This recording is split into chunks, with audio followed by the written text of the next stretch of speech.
Welcome to Rustbusters Installation Guide for the vehicles listed below. Before we begin, if you're uncomfortable with any of the processes listed in this guide, we strongly suggest you seek the work of a professional.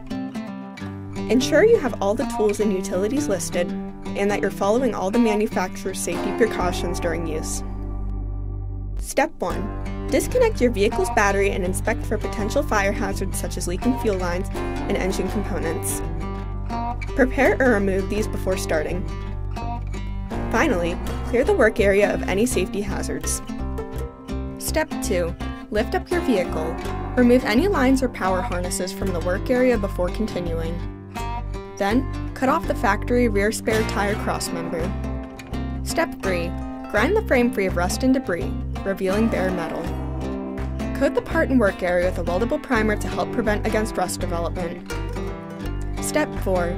Insert the crossmember into place, one side at a time. Following proper welding procedures, tack weld the part into place before welding the part on fully. Finally, paint the part with primer or other rust inhibitor to help prevent or reduce the risk of rust formation. Then you're done!